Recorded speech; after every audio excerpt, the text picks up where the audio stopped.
what is it that you're most afraid of? Like, I hear you. I like validate it. I hear you. You want me to stay small. You don't want me to do the thing.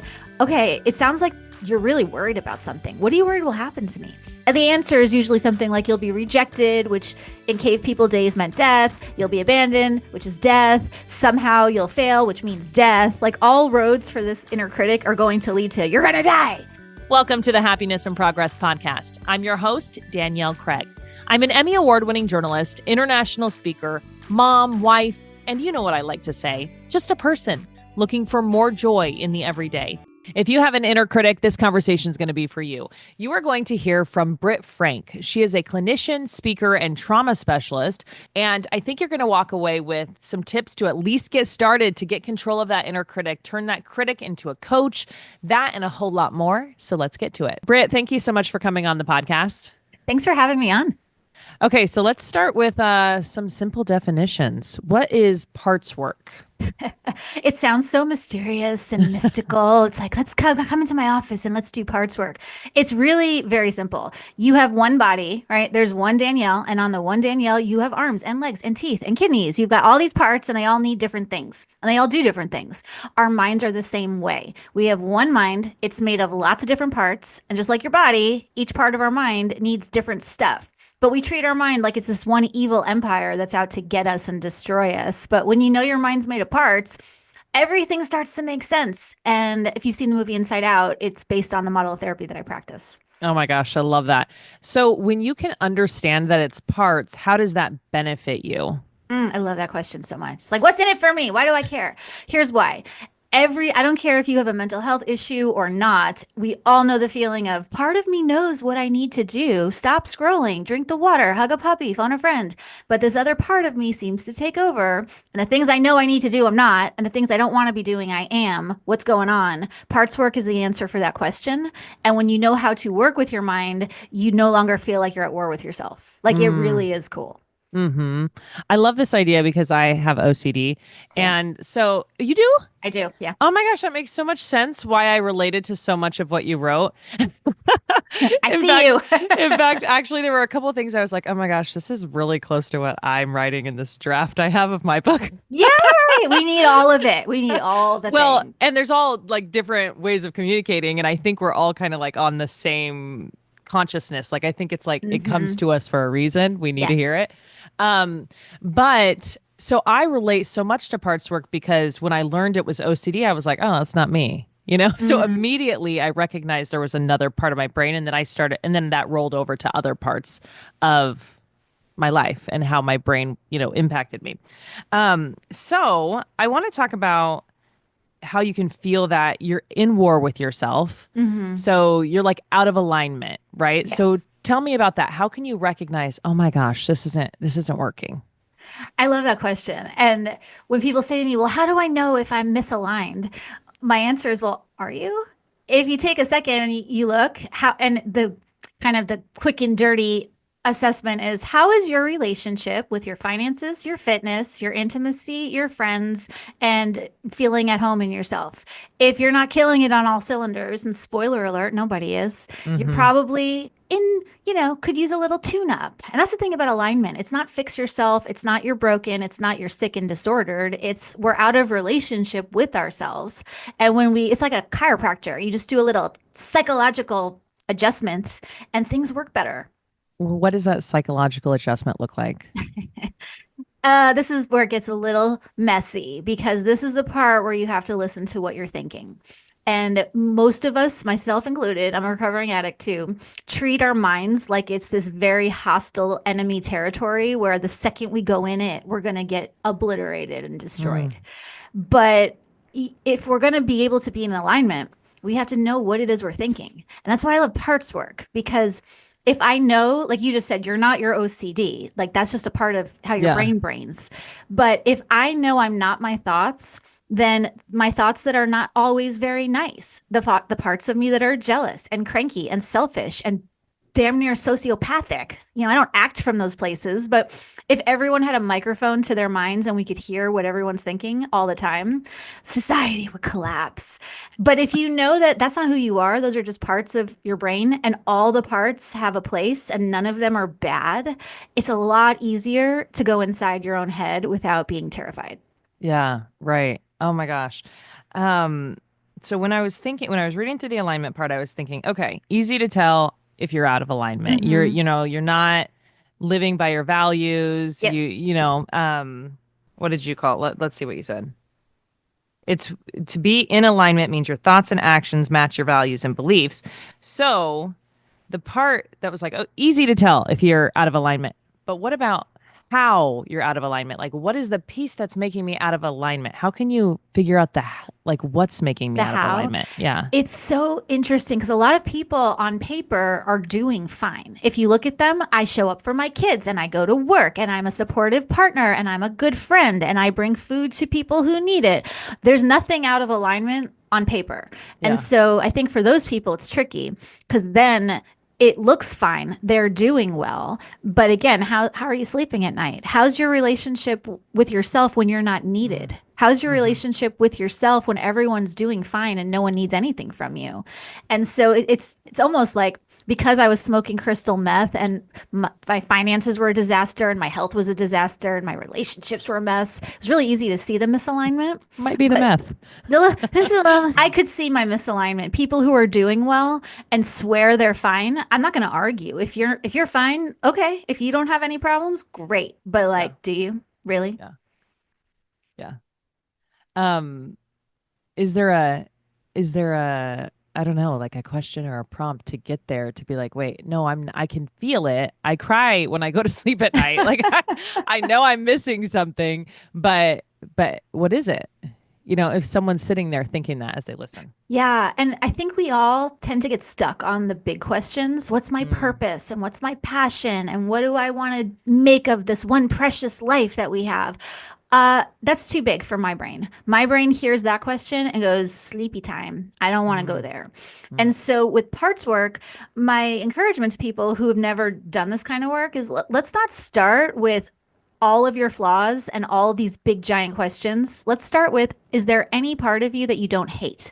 And a lot of people will say, um, either, no, I hate all of the parts of myself. mm, And I would say that's not true because if you're in therapy or listening to a podcast, that means there's a part of you who is actually curious and knows there's maybe information that could help you. So, no, it can't be all love of that. you.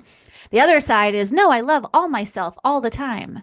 And I would go, okay, but really? Like, unless you're on psychedelics, that state of perfect self love is really not a sustainable place to be all of the time, because Mm, again, there's so many versions of ourselves.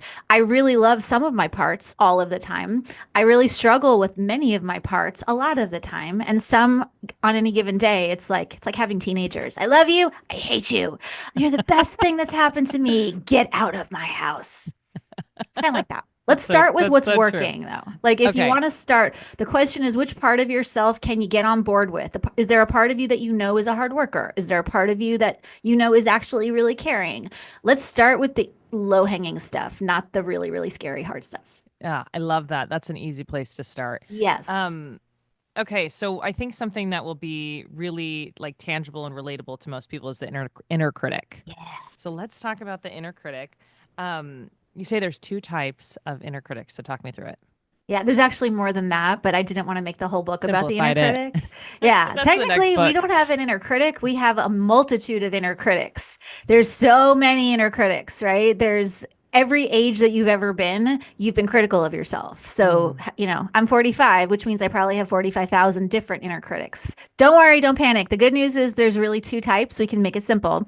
There's the type of critic that tears you down, but there's also the type of critic that builds you up. The word critic is not inherently bad.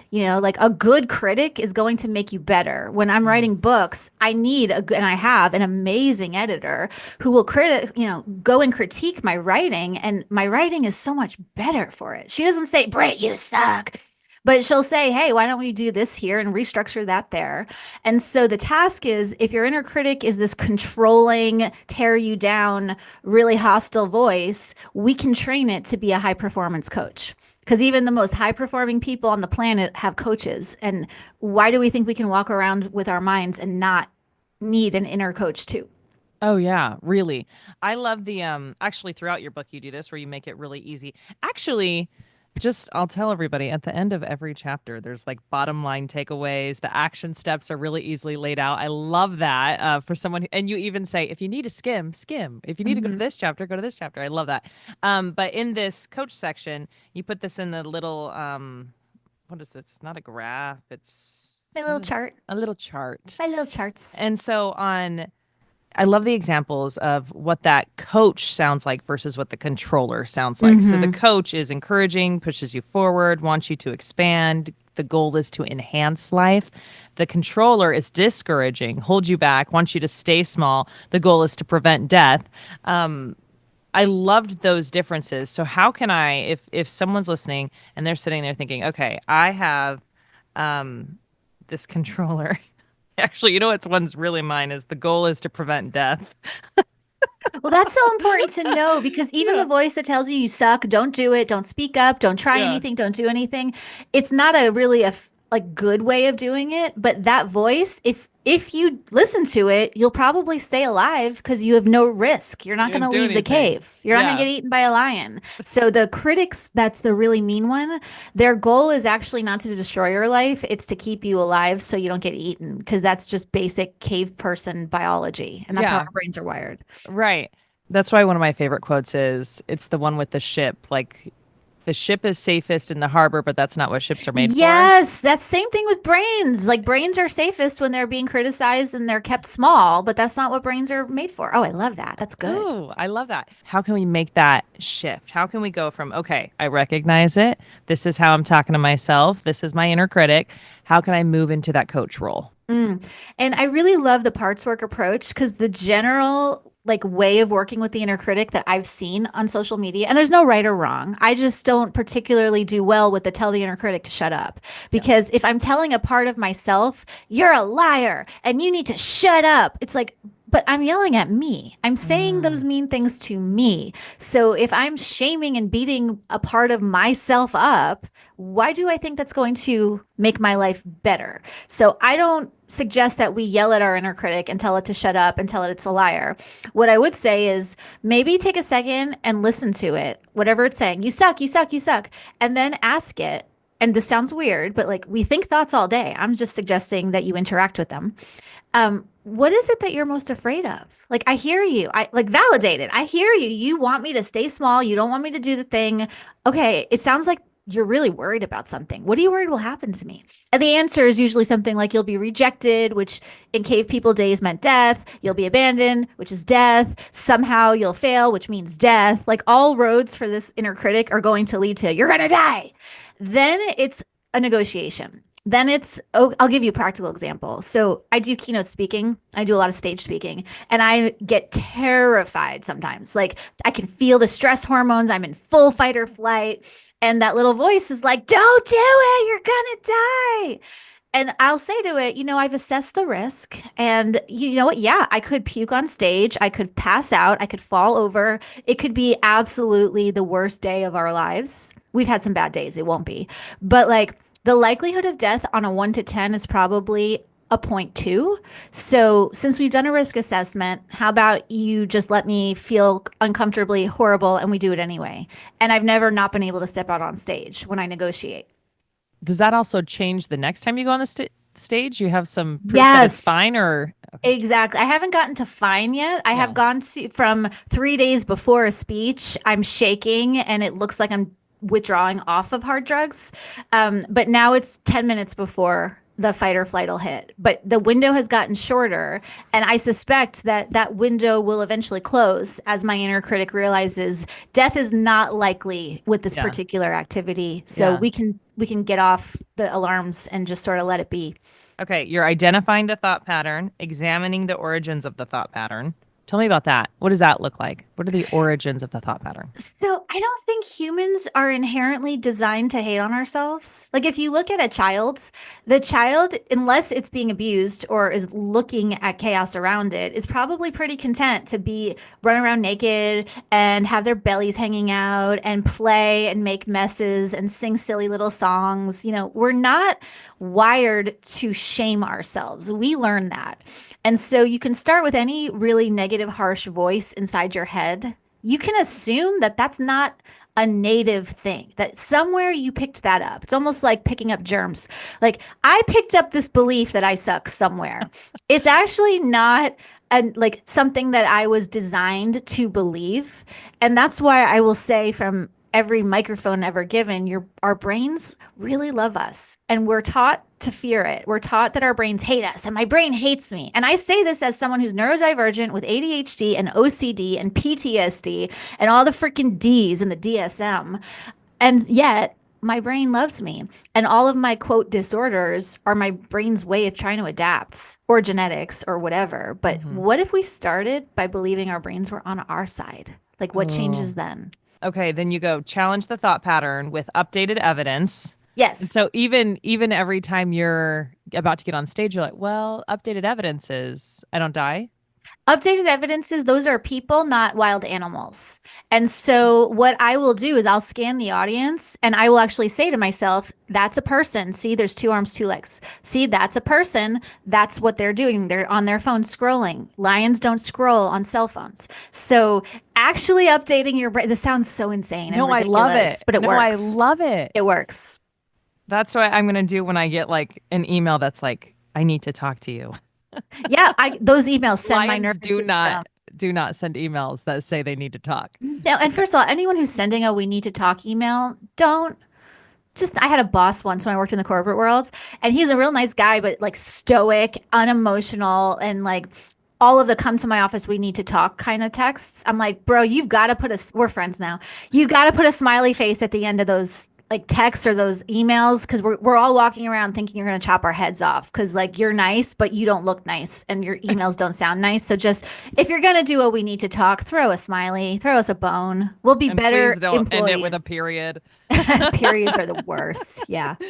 So now I want to move to mind fused versus mindful. So tell me a little Yes. bit about what that fused means, the mind fused. So the idea of fusion, I really like for psychology. My husband's a nuclear engineer, and he was so adorably pissed off that I butchered the physics for my purposes. But nuclear fusion, in my explanation, is you got all these atoms floating around. And what happens is the atoms fuse together, they mush together. And when atoms fuse together, you get a kablooey. And there's a picture in the book. So and there is a highly specific, scientifically accurate kablooey picture. He shook his head. He's like, really? He's like, I love that. I'm like, yeah, this is how we do it. So, Amazing. okay, atoms are floating around, they fuse, kaboom. And so with our parts, whether it's the inner critic or our inner child or whatever, all our parts are floating around. Let's say I have an inner critic part and it fuses together and then kablooey. And that's when you'll know you're in a fusion state why did I just say that? Oh my God, I didn't mean to say that. How could I have done that? I didn't mean to do that. Or if you're fighting with someone you love and you call them an asshole, like you're not a person who values popping off emotionally, but suddenly you did that. That's a kablooey, which means that one of your parts is fused. And so the challenge isn't get rid of the part. The challenge is to defuse. When our parts are floating around doing their own thing with someone in charge of all of the things, life works fine. Like outside might be chaotic, but inside our mind can be relatively peaceful if we're not in these fusion states. And I call it mind fusion. It's like we're melded with our parts. My terrified inner child who's scared of their own shadow. If I'm fused with that part, I'm going to feel terrified. And if I'm dating someone from a fusion state, that's going to be a very high conflict, chaotic dating situation or any. So mindful is when I'm in charge of all my parts. Mind fused is when my parts are in charge of me. And I love another chart where you have just, this is so simple to understand, that mind fused, as you said, parts driven, is reactive, overwhelmed, scattered, preoccupied, distracted. And the mindful self driven part is responsive. So rather Mm-hmm. than reactive, the clarity, observant, present, focused.